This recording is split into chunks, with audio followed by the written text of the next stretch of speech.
everyone, welcome back for another session. Today I will prepare, it's called Seafood Creole Jambalaya. So now the people are going to ask themselves, oh, what is jambalaya? Jambalaya is like a cousin of paella. The big difference between these two is that paella is from Spanish origin, using saffron, garlic, a lot of red bell peppers and so on. The Creole part comes from New Orleans and Louisiana. So Creole is an ethnic group which was during the colonial era by mixed racial between Africans and then South Americans and Indians and Spanish people, French people. So this is where the Creole comes from. Now there is a difference between Creole and Cajun. Cajun is actually food that comes from the whole area of Louisiana. Creole comes specifically from New Orleans. But it's a rice dish, and today we are going to do it with seafood. So to start the whole dish, the first thing I will do, I will marinate some of my seafood. So I take some olive oil, not too much because it's a marination. And in this marination I will put some spices. So I will put some black pepper, not too much, but you can go. As said, Creole jambalaya is not spicy food. Cajun, a little bit more spicy. So here, paprika, a touch of turmeric. Turmeric can be used as a substitute of saffron. In terms of color, it comes close, but in terms of taste is totally different. Saffron is very specific. Some cumin powder. And here I have my first mixture. And then what I'll do, I will mix it. And it becomes like a marination. So before anything else, I'm going to stir fry some of these elements here. Here we have red snapper, we have some beautiful prawns, we have some nice mussels, chicken cubes, calamari rings, and then we have a spicy beef sausage. This one can be replaced by smoked beef sausage or even chorizo, which is like a spicy, rich in paprika. So the first thing I will do, I will take my calamari rings, all of it, and the same thing with the chicken cubes. Seafood and elements from the earth, like chicken, poultry, game, and so on, you can mix them easily. They go very well together. So I just toss them around. And this is called a short marination. That means I'm preparing a marination. I put my elements, I toss them, and then I'm going to stir fry them. You have also long marination. So for example, you're going to put some piece of lamb or a fish or whatever in a marination, olive oil, lemon juice, salt, pepper, herbs, and so on. And you leave them in the fridge for like 24 hours or a couple of hours. This is called a long marination. This one is a short one. Then I preheat my pot, which is warm. Some olive oil. Not too much. And the idea is to quickly stir fry this. So I will put all my pieces. So now the heat of the pot is very important. It should be warm, but not too much, because if it's too warm, you will burn your pieces of fish and chicken. The key of this is to stir fry it, just to bring it like a golden brown coloration. Once this is done, I remove that chicken. Then I will go for my vegetables in the same pot, because what happens is in the bottom of this pot some juices will remain and they will start to brown a little bit and give a caramelization, and this will give a taste later to the dish. In this dish, which is a rice dish, I'm using brown rice. Brown rice, why? Because it's richer in taste. Also, the process of cooking, you have to brown your rice, and it's called dirty rice because of the browning process. So as you see, gently stir frying without burning. If you need to increase a little bit the heat, you can do that. But as I said, don't work too warm and too fast, because It's very important that the browning element is happening. If this is not happening, it's like you are boiling stuff, boiling. And for this dish, it's all about coloring and browning. This will really give that specific taste. Now, why do I start with calamari and chicken? Because calamari ring and chicken, especially if you cut this kind of pieces, which is not too small, they take some time to cook. They will take 15-20 minutes time, cooking time. So, which matches with the rice. Once I put my vegetables, stir fry, then I will add my rice. I will continue the browning process. By the time the rice is cooked, after 15-20 minutes, plus minus, the other elements will also be cooked, especially chicken and calamari. For example, shrimps, they cook much less. You can stir fry them quickly. They will be cooked. Fish, same.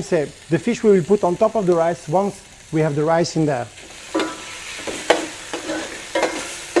Voilà. As you can see, there's the browning process. And you can see it in the bottom of the pot. All these elements here will determine the taste and the flavors. I reduce the heat. Then I will remove this one. I keep it separate for a while. You will understand why.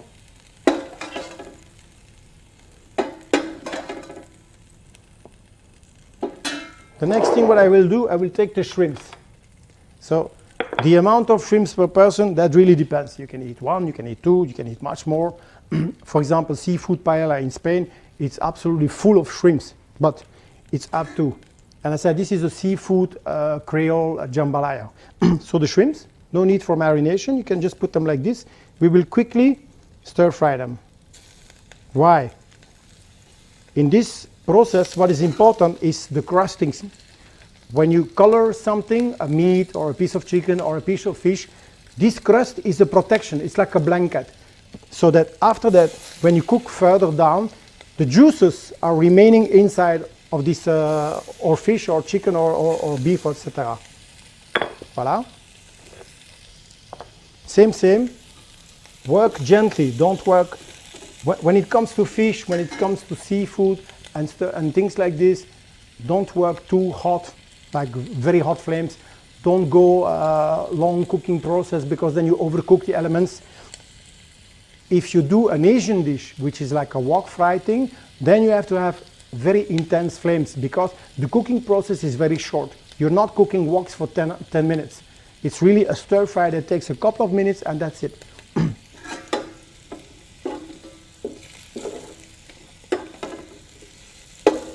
So you can also use smaller shrimps.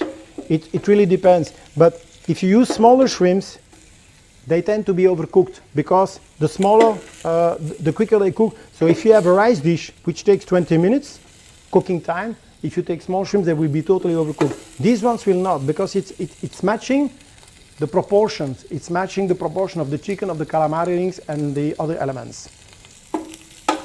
As you can see, here in the bottom, all these pieces are giving taste.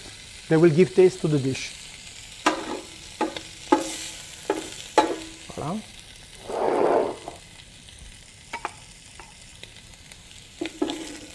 So you just remove them. As you can see, they're just slightly pan fried.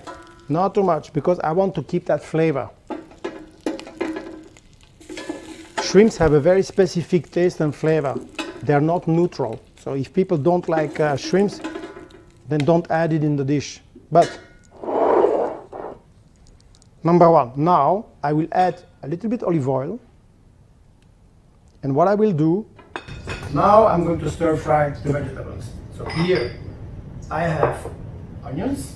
And you can add how much onions you want, but don't, it's all about proportion. If you overpower something, too much onions or too much chili or too much garlic, that element will overpower the dish. So you have to have a right balance of all your things. So some onions, bell pepper. Bell peppers, especially the red ones and the orange ones, they're quite sweet. So you can add more, you can add less. It has a very nice sweet. A little bit celery. Celery is very good because it has this kind of sour, bitter aftertaste, but it works very well with the sweetness of the bell pepper. Now, the best part, garlic. I love garlic, so we can add a lot or you can add less. I will add a nice spoon here. And then you see, you have to gently stir fry these elements. And I said you can add more garlic, this is really up to. So here, I speed up a little bit, increase the gas, and gently stir fry everything in the same pot. This way, you're not losing any taste or any flavor. So if, for example, I would stir fry chicken separate, then I stir fry calamari separate, then I do my shrimp separate, and I take a new pot for this. Where is the taste of the other things? So you need to increase the taste by not wasting anything on the way. Voilà. This is very nice. It starts to smell really good. Now, once I have this process is called to sweat. It means to stir fry something on a heat that the juices of the vegetables are going to release. But before they actually release totally, that means you will see the boiling process. Here there is no boiling process. You don't see anything. To sweat. Now I will take my rice. So this is actually similar to if you would proceed to a risotto. A risotto, you stir fry your little vegetable, then you add some rice, you stir fry, and then you add some liquids, wine, stock, and stuff. This is actually the same approach. Brown rice. So, as said, brown rice has a lot of taste, more than white rice. This is brown basmati rice. It works very well for this dish. It's a rice that doesn't need long cooking process. Just stir fry.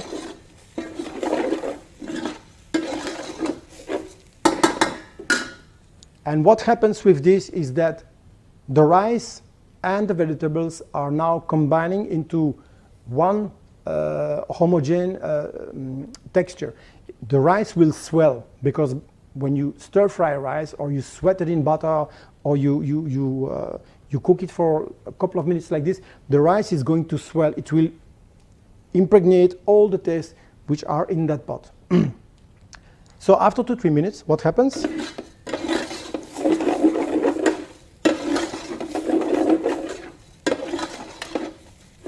Gently. So the heat, very important, you have to control the heat.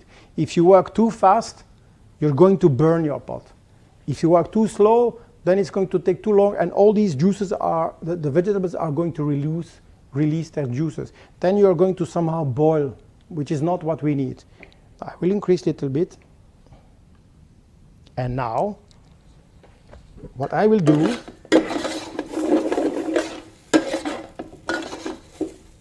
now I will add some tomato paste. Now, why?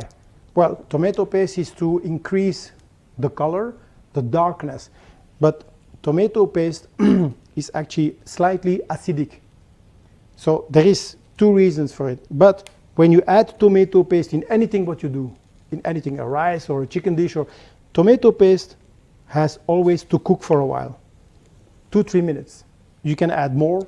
I'm adding just this quantity. It's more than enough because I'm going to add later peeled tomatoes. So when you add tomato concentrate, stir fry and cook it for 1 or 2 minutes to get rid of the acidity of the tomato paste.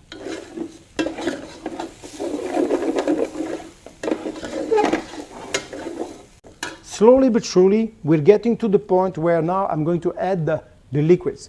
In this case, I'm going to use some chicken stock and I'm going to use peeled tomatoes. You can use cans, peeled tomato. You can have fresh tomatoes, but what you need is also juice because it needs to be wet. Now, how much should I add?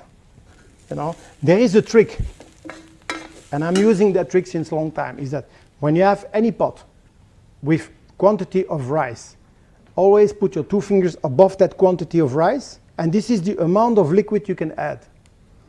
If you have this pot here and I will fill it up with something, it's going to become a soup. We don't need a soup, all right? So the rice has taken enough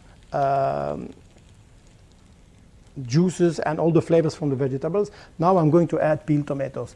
So I said you can use fresh tomato, you can use canned tomato, you can use diced, no problem. So what I'll do, I'll just put them like this. Because this dish is going to cook for a while, so these tomatoes will totally disintegrate. And I first add my tomatoes, and I will now stir fry.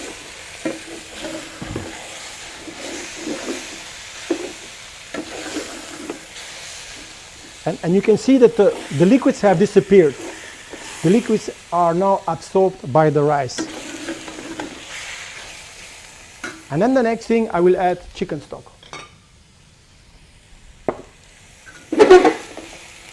You can smash the tomatoes, but they will disintegrate by cooking. And here I add now chicken stock, slowly, so that you control the quantity.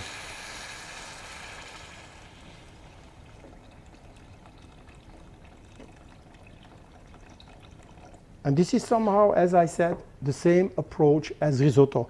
You don't add from the beginning a large quantity of liquids.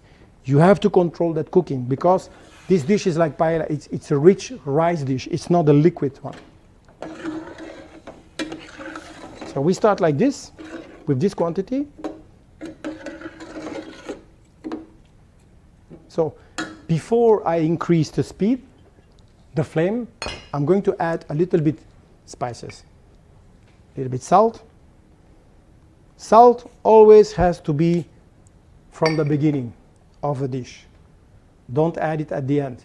You have to cook salt, but salt is very specific. If you add too much from the beginning, you cannot get rid of the taste. So people are going to add liquid, they're going to add a lot of stuff. The salt of the taste cannot disappear. So you have to add some quantity from the beginning, not too much, so that it cooks. And then at the end, before you serve, then you finalize the taste by adding some spice, by adding some herbs. Here, a little bit pepper. You can add more. Some people will put like a red chili inside. You can, because it can be mild spicy, it can be non-spicy, it can be really spicy. This is really up to the taste. A little bit turmeric. Little bit. And then I will add some cumin seeds. Cumin is very specific. It's something which is very much used in this part of the world, in Africa, in South America. It's a very, very much used spicy. So here I just stir fry gently.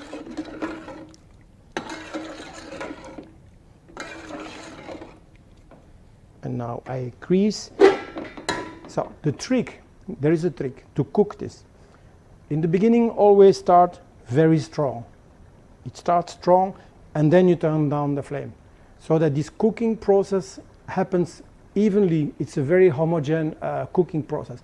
If you cook it very strong for 5 minutes, some of these things will not be cooked, like rice, for example, but the other elements will be totally disintegrated. So you need to have a right balance of flame and power. So here, as you can see, it starts to boil very well.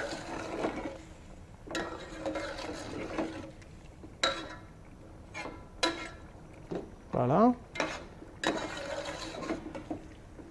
Now I have reached this stage where I'm boiling it quickly for 2-3 minutes. What am I going to do? I'm going to close it. Not close, but put it on a small flame. And I'm going to put a lid, and I will cook it for 10-15 minutes. Because this is how long the rice will cook. Now, I'm still remaining with fish. I'm still remaining with mussels. And I'm still remaining with my beef sausage. So I'm going to cook this for like 5 good minutes. And then I will add gradually first my beef sausage, because this is cooked already. This is more of a flavoring element. Then I will add fish. This fish will cook around 5-6 minutes. If I put it from the beginning, the fish will totally disintegrate. So what you need to have is a nice balance of all the elements you're adding into this pot. So you need to be gradually, step by step. So I will then add the fish, and then at the last, mussels. So Here, these are green mussels from New Zealand. If you have fresh mussels, which is even better, you add them at the very last. It takes 2-3 minutes cooking process. And actually, when they are closed, you put them like this. You see, here is the root. So actually, fresh mussels, they are like this, right? They are closed. And you put them upside down, really upside down. And then what happens is that they will open slowly in the pot, and the juice is running into the rice. So it's really releasing all these tastes. So I just want to show you how it's cooking. There's a slow cooking process. And you can, I mean, I smell all the flavors now, slowly but surely. But the smelling and the flavoring part will increase as I will add all these other elements. So I give it another 5 minutes, and then we will add the other elements. What we are going to do now, as you can see, the volume of liquid has diminished. It means there is an evaporation. But because it's cooking long time, slowly, it's still wet somehow. You can see that. You see? It's still wet, but it's not like a soup. Now what I will do, I will add the remaining elements which require less cooking time. So, fish, red snapper, and you put them slightly down. Just push them inside.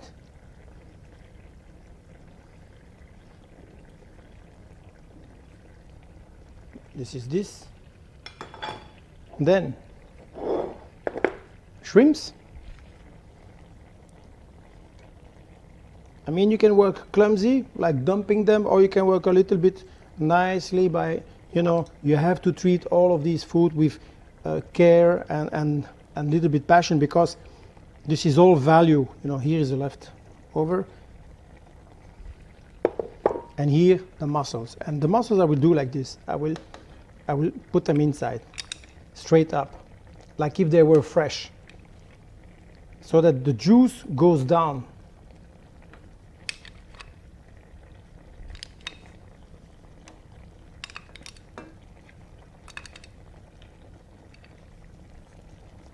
And what will happen now, all these things, they contain juices. So by the cooking process, they will release all their juices inside that rice dish. So I don't have to add water. I don't have to add anything else to make it more wet.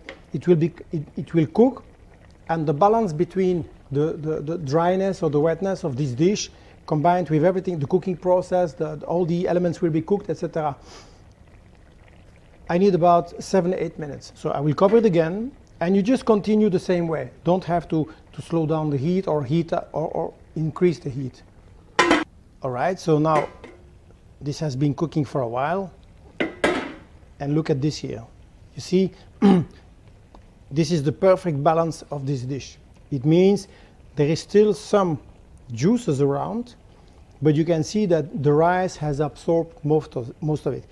All these elements like fish, chicken, shrimps, they're all cooked to the right time. They're not overcooked, they're not undercooked. Because if you don't have that balance, the dish is going to be ruined anyway. So this is the end of it. Now, you can finish it in several ways. Traditional way,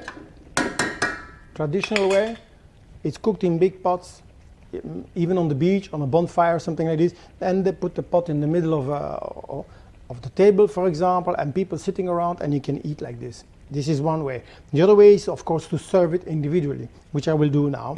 This dish is not a dry dish. It has to be wet, because you eat that on its own. And then you take the nice, beautiful decoration part on top, which is this mussel, the shrimps, a calamari ring, for example. One more shrimp. Voila. And then we finish it with some decoration. In this case, I will make it very simple. Fresh parsley, just a little bit, just like that. You can have also, for example, chopped green onions. You can do that, but don't start with basil and mint and coriander. It doesn't belong here. Parsley, chives, very nice. And some pieces of lemon.